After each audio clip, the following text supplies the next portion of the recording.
Assalamualaikum warahmatullahi wabarakatuh kepada seluruh penonton video pada channel SHMH Sinau Hukum Melek Hukum yang saya hormati.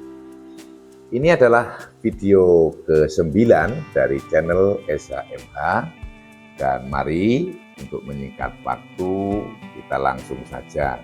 Dan untuk saat ini kita membahas pasal 5 KUHP baru. Pasal 5 KUHP baru ada pada paragraf 2 KUHP baru yang berisi asas perlindungan dan asas nasional pasif. Asas perlindungan dan asas nasional pasif. Kemudian untuk lebih jelasnya saya baca bunyi pasal 5 KUHP baru. Pasal 5. Ketentuan pidana dalam undang-undang berlaku bagi setiap orang di luar wilayah negara Republik Indonesia.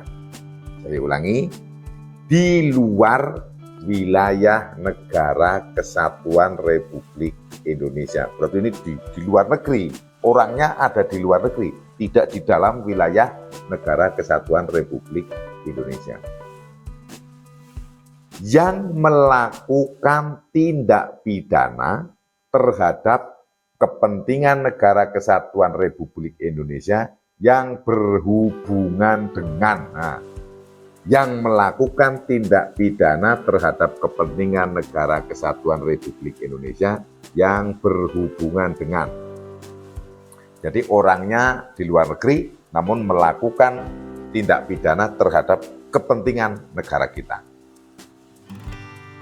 Berhubungan dengan A, keamanan negara atau proses kehidupan ketatanegaraan. Lah ini kan, kalau zaman sekarang ini sangat mungkin kalau hal-hal yang mengganggu keamanan negara atau proses kehidupan ketatanegaraan ini dilakukan oleh orang yang berada di luar negeri sana, karena canggihnya teknologi, bisa dengan remote, bisa dengan ngelepas drone itu kan, drone misalnya dari negara mana gitu kan, dikirim ke sini kan, dan dia posisinya ada di luar negeri. Kemudian martabat presiden, wakil presiden, dan atau pejabat Indonesia di luar negeri. Dari luar negeri melakukan tindak pidana yang berhubungan dengan martabat presiden dan wakil presiden. Martabat ini ya hak seseorang untuk dihargai, dihormati, dan diperlakukan secara etis. Dan pejabat Indonesia di luar negeri. Nah, termasuk pejabat negara Indonesia di luar kan banyak. Ada duta besar, konsul itu menetap. Ada juga nanti pejabat yang karena kunjungan, karena utusan, karena sedang rapat, karena sedang ada pertemuan-pertemuan bilateral ataupun internasional. Nah, kan ada di luar negeri kan pejabat ini. Nah, kemudian mata uang Indonesia, segel, cap negara, materai, atau surat berharga yang dikeluarkan oleh pemerintah Indonesia atau kartu kredit yang dikeluarkan oleh perbankan Indonesia. Ini sangat mungkin karena sangat pesatnya kemajuan ilmu teknologi. Saya ilmu teknologinya seperti apa ya saya tidak bisa menjelaskan. Saya bukan ahli IT, saya termasuk gaptek sebetulnya. Jadi saya tidak, tapi kalau melihat bayangan sampai sekarang itu sudah AI, internet sudah sangat canggih-canggih, kemungkinan dilakukan oleh orang yang sambil duduk-duduk ngopi di sebuah kafe di luar negeri, ini bisa menghack termasuk kartu kredit atau mata uang di Indonesia. Kemudian perekonomian, perdagangan, dan perbankan Indonesia. Kemudian keselamatan atau keamanan pelayaran dan penerbangan. Nah, keselamatan, keamanan, pelayaran penerbangan. Nah, ini sangat mungkin juga karena teknologi tadi kan beberapa adalah itu di media sosial itu berita bahwa ada orang ahli hacker itu bisa memindah satelitnya negara tertentu, dipindah. Satelit yang di luar angkasa saja bisa, apalagi pesawat terbang yang walaupun di angkasa tapi sudah belum luar kan terbangnya kan masih termasuk rendah pesawat terbang. Laut, pelayaran itu sangat mungkin bisa terjadi. Walaupun saya tidak mengharap tapi sangat mungkin bisa terjadi. Keselamatan atau keamanan bangunan, peralatan dan aset nasional atau negara. Ini banyaklah keselamatan atau keamanan bangunan, peralatan dan aset nasional atau negara. Ini banyak sekali lah bangunan-bangunan kita, peralatan-peralatan, ada radar, ada sistem-sistem peringatan gempa bumi dan tsunami, ada juga mercusuar. Mungkin juga ada peralatan-peralatan kita yang dipasang di negara lain, mungkin ada pada konsul jenderal atau ada pada kantor-kantor apa kan itu peralatan. Kemudian keselamatan dan atau keamanan sistem komunikasi elektronik. Nah, ini satelit, kabel-kabel laut, tower-tower, banyak ini. Hak kepentingan nasional Indonesia sebagaimana ditetapkan dalam undang-undang. Nah, jadi kepentingan Indonesia yang ditetapkan dalam undang-undang. Jadi tidak hanya KUHP ini, tapi bisa jadi ada undang-undang lain yang nanti menetapkan suatu hal itu adalah merupakan kepentingan nasional. Misalnya ada undang-undang A, kemudian mengatur bahwa bla bla bla bla, ada termasuk dimaksud adalah merupakan kepentingan nasional negara kesatuan Republik Indonesia. Itu bisa saja. KUHP ini membuka untuk itu. Atau warga negara Indonesia berdasarkan perjanjian internasional dengan negara tempat terjadinya tindak pidana. Jadi begini, ini banyak kan, ada perjanjian misalnya bantuan kan, pasukan perdamaian itu kan. Nah, ini kan karena adanya perjanjian internasional dan warga Indonesia kan ada di sana nih, ada pasukannya, ada orang-orangnya, ada medisnya, ada tentaranya, ada polisinya, ada komponen-komponen profesi-profesi yang lain, dokter kan gitu kan.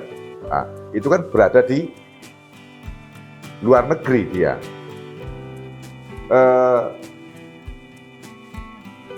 Kemudian ini dilakukan tindak pidana oleh orang yang ada di negara tempat tim kita tadi itu berada.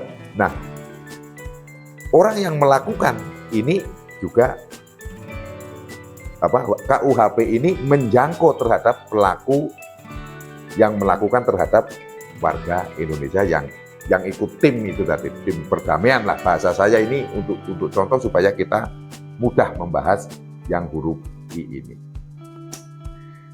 Dan untuk ini udah cukup, jadi yang berhubungannya adalah yang tadi elemen-elemen yang diatur adalah A sampai dengan I.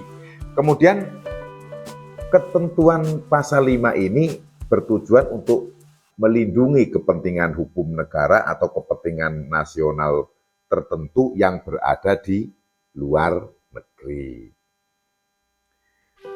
Rumusan yang dianut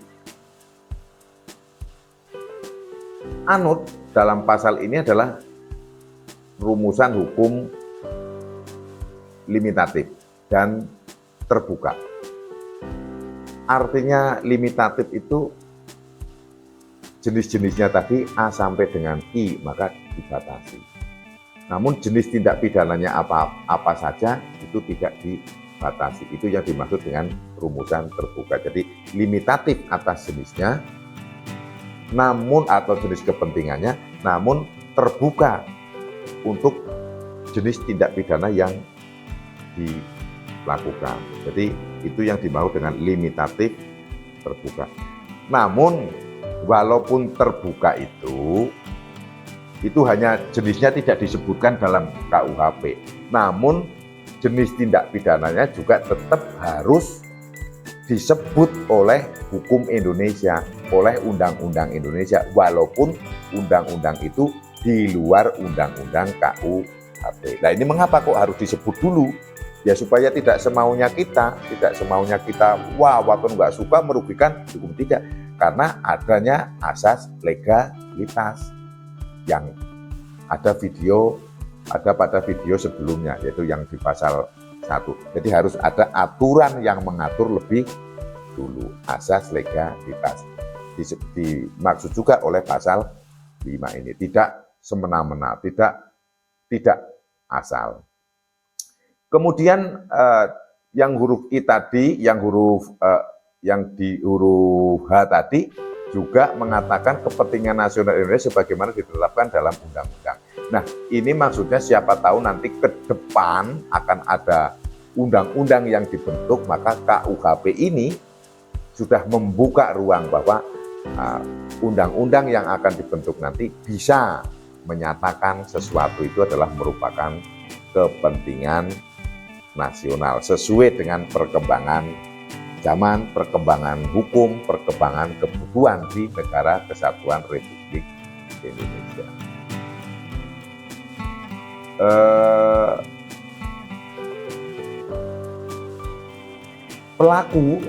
Pelaku yang melakukan tadi ini kan tadi tempatnya di luar wilayah Negara Kesatuan Republik Indonesia. Pelakunya bebas, ini bisa siapa saja akan terjangkau.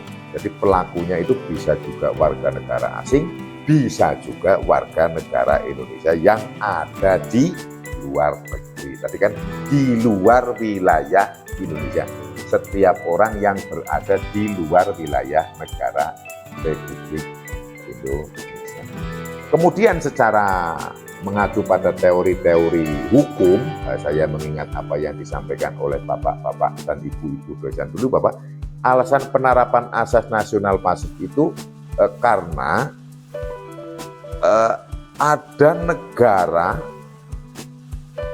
atau ada tindak pidana yang merugikan negara kita, namun di negara tempat itu terjadi itu tidak termasuk tindak pidana.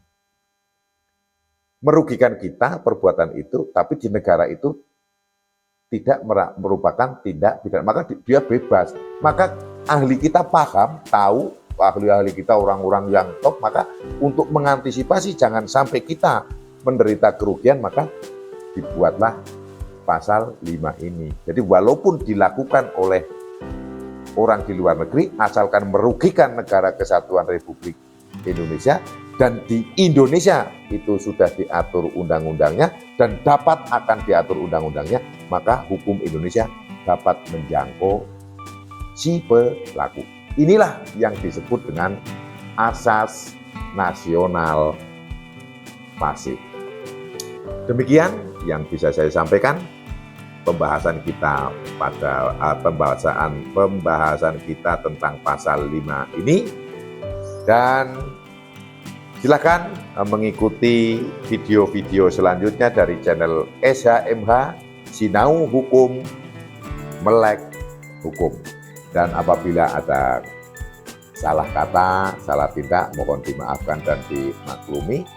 Dan silakan yang belum subscribe untuk subscribe, sampaikan kepada teman-teman terdekat tercinta kita supaya kita sama-sama ikut mencerdaskan kehidupan bangsa. Wassalamualaikum warahmatullahi wabarakatuh. Terima kasih.